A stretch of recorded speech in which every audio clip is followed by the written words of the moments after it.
Welcome back to my channel, or if you're new here, welcome to my channel. Chessie here, aka MissCheekyholic. So for today's video, I am so excited to share this because I've been working on it for weeks now. So we're going to talk about the Careline Shadow Palette in Color Paradise.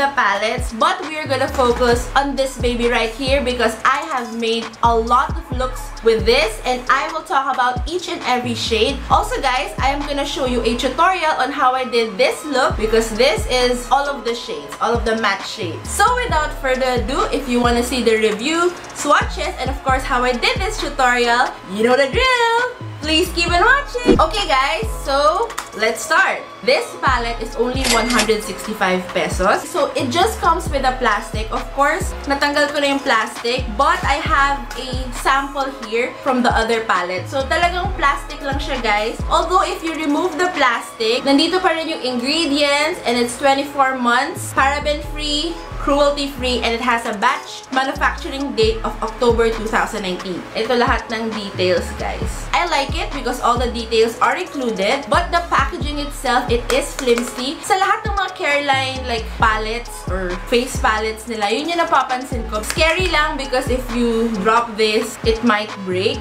But it's okay since you get 12 shadows, although wala ring mirror. But for me, I don't really use a mirror on a palette because I have a lot of mirrors naman, so that doesn't bother me. So yeah, that's it for the packaging. Next is the actual palette. As what I said earlier, I did a lot of looks with this palette. I actually did 7 looks, but of course, I'm only gonna show you the tutorial for this look because we're gonna be here all day if I showed you all of the looks. I'll just make a makeup tutorial on that in another video. The palette has two kinds. So we have the mattes and the shimmer. Now the matte are dry. Ewan ko kung mapapansin nyo na medyo dry siya. So it's not the typical smooth, very blendable matte shadow. To be honest, it wasn't that easy to blend. I'm saying that it's not that blendable, but you can still blend it. It just takes time. Medyo nahirapan ako dito, but not all the shades. And of course, since this is a colored palette, in my opinion, when I use a colored shadow, it's best to pack the pigment. Now for the shimmers, wasn't that pigmented or blinding. Hindi siya ganun ka-metallic, guys. Very soft siya. It's like a satin metallic shade. I don't know if that's even a word for an eyeshadow, but that's how I feel about this shimmer. Pag as-is mo lang siya, even with your fingers or even with a brush, lackluster siya for me. But if you wet it with a mist or a setting spray, medyo nagbo-boom yung shade niya. So for the shimmer, I would suggest na you wet your brush. But for the inner corners, guys, even sa brow bone, hindi na ako nag-wet ng brush. Also, very glittery siya. So even sa face, I would highly recommend that if you use this palette, do your eye makeup first because it will destroy your whole base. Kasi talagang mahuhulog yung mga glitters, and even the mattes, guys, they are powdery. Ang daming fallout. If you really wanna do your base first, you have to put an eyeshadow guard. So I got mine from UK, but I'm sure meron dito sa Philippines. But this is how it looks like. Para dito magpo-fall yung shadow. Now let's talk about each and every shade. Before I started to do this, for a few weeks, I've been testing this out per color. So I did a yellow look, an orange look, a red, a green, a blue, and a purple. And then last is this one. So that's about 7 looks. I am very happy with the looks I did. I did a very simple look. Kasi guys, when I saw this palette, ang una kong naisip is, makikita mo kagad, oh, I wanna make a blue one. I'll make a blue. So ito, I'll get a blue shadow and then a blue shimmer, a green shadow. Very beginner-friendly lang yung mga shadow looks na ginawa ko, except for this one. So with this yellow matte shade, wasn't that pigmented. I kept on packing the pigment to get that yellow in the pan. But it did not give me that sunny yellow. Instead, when you pack it on your lids, it becomes a highlighter yellow. So guys, hindi ko talaga nagustuhan tong shade na to. I think it's better if may ka-blend yung yellow. Kasi if yellow lang, like ito lang yung gagamitin nyo, it's not that pigmented. I really had a hard time packing the pigment with this yellow. Now, for this shimmer shade, what I use is this gold shade. And it was pigmented. You actually don't need to wet your brush with this shimmer because you can immediately see the shine and the glitters. Iba yung formula niya dun sa ibang shimmers na kailangan pang i-build up and may pagka-satin yung shimmer. Etong gold, may pagka-pressed pigment vibe siya. Parang pressed pigment na metallic hybrid. For the gold, hindi siya ganun ka-pack dun sa pan. So, nahuhulog yung pigment niya. And it is very glittery. So, be careful. I did use it as my highlight today. It does work as a face highlight, although it has a lot of glitter. So, for this look, okay lang sa akin. But typically, I don't really like a super glittery highlight. Yes, it can work as a highlight. It's versatile. But I wouldn't recommend it, especially if you have a lot of pores, like me, because ma-emphasize niya talaga yung pores niyo. Next is the orange shade. For the orange, guys, this is by far my favorite matte shadow in this palette. Because one, it was very pigmented. Nagulat ako kasi sa lahat, ang ginawa kong method is pack. So, I just packed the brush. Hindi ako talaga nahirapan. And it was easy to blend. Walang patchy parts or area with the shadow. I would say na hindi siya ganun ka-dry, unlike the other matte shades. Sa ibang shades, guys, sobrang daming beses kong pinak. Okay lang naman for me because, by the way, this has 6 grams of product. And I've used this maybe 10 times already. And hindi pa naman ako nag-hit pan. So, I'm happy about that. And I really do pack the pigments. Now, yun yung medyo, nasasayangan ako sa palette na to is yung shimmers because yung yellow may partner siya yung gold. But the orange, wala siyang partner. Hindi bagay for me itong brown shimmer na to, which is what I'm wearing on my inner corners right now. This is the first time I used it and it's okay. It's a so-so shade. I just wish na pinalitan nila into a rose gold shade or a orange shade. Well, actually, tingin ko mas maganda kung rose gold or champagne.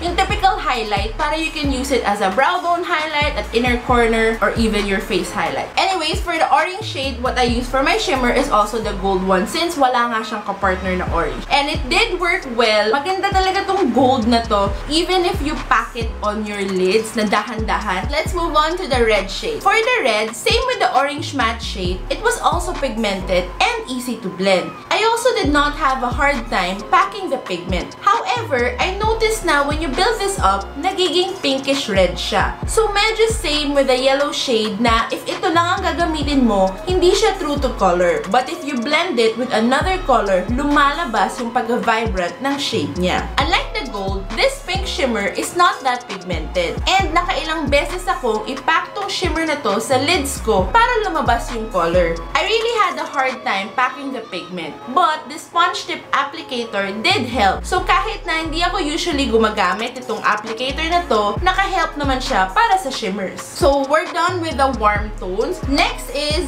the cool tone. For me, cool tones are very hard to make, especially purple, blue, and green. For the green, at first, pigmented yung shade when you pack it on your lids. But when you build it up, nagiging patchy siya. Since medyo light lang naman yung pagka-green niya, hindi masyadong halata. But what I did to save this look was to put this green shimmer on the middle part of my lids. Unlike the pink shimmer, hindi siya ganun kahirap i-pack sa lids. But I would consider this shade a satin metallic kasi hindi siya masyadong blinding. Parang kulang siya sa shine and wala siya masyadong glitters. So we are down to the last two. Now for this blue matte, super nahirapan ako sa shade na to. May pigment naman siya, pero when I pack it on my lids a few times, nagiging patchy siya. And kahit i-blend ko siya, hindi nawawala yung pagka-patchy niya. So ang hirap din niya talagang i-blend. In my opinion, ito yung pinaka-dry and sayang kasi ang ganda sana nitong blue na to. Also, kahit na i-blend ko siya with other colors, patchy pa din siya. You'll see it sa tutorial sa eye makeup ko in a bit. So, I really needed to put this blue shimmer all over the lids para ma-cover yung pagka-patchy ng blue matte shade. The blue shimmer is my favorite shimmer in the palette. It was very pigmented and yung finish niya parang combination ng gold and green na shimmer. May pagka-glittery tong blue na to but not as much as the gold. Pero kitang-kita mo talaga yung shine. Pero yung finish niya may pagka-soft satin metallic. Ang hirap i-explain, guys, but all I can say is super ganda nitong shimmer na to. Last but not the least is the purple. For the purple, hindi naman ako nahirapan i-blend and it wasn't that patchy. However, once you pack this on your lids and blend it, nawawala yung pagka-vibrant na purple niya.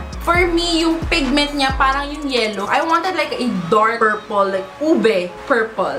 Pero lumabas, parang lavender na violet. Nasa gitna siya. Ganun yung color niya. Now, for the purple shimmer, it has the same performance and formula with the green shimmer. Hindi siya ganun ka-shimmery and shiny sa lids. Very soft lang siya since wala siya masyadong glitters. To recap, the matte shades talaga na sobrang patchy is the blue and the green, guys. Pero for the shimmer, okay naman lahat, workable naman. So before I tell you my final thoughts on the palette, let's move on to the swatches and the tutorial for this look.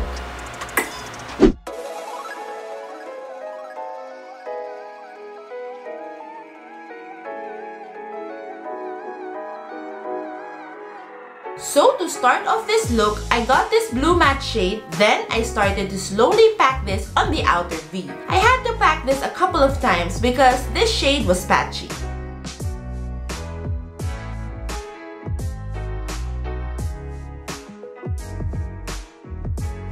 Next, I'm using the green matte shade and doing the same thing, but I'm packing this a little above the outer V and just filling that part.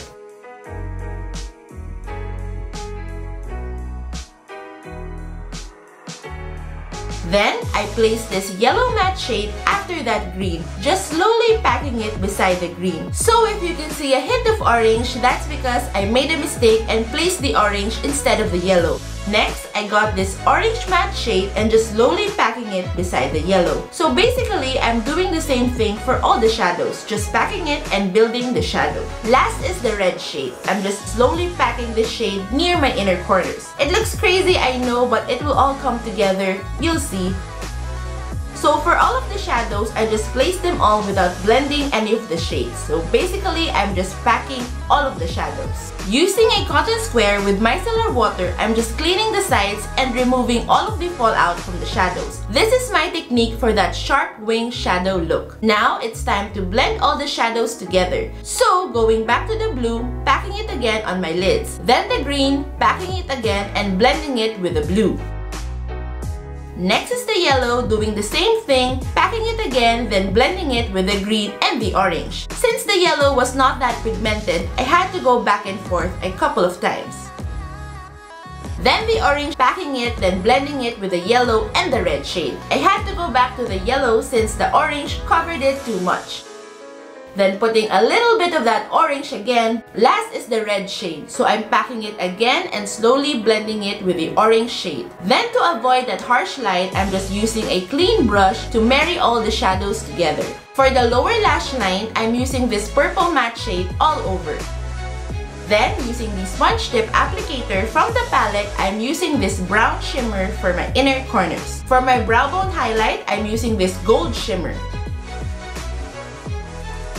Also, I'm using this gold shimmer shade to highlight on top of my cheekbones. It is very blinding and very glittery on the face. But I used it anyway, also on my nose and Cupid's bow. So this completes the look. For the lips, I'm using the Vice Cosmetics Good Vibes Matte Lipstick in Chuchuruts.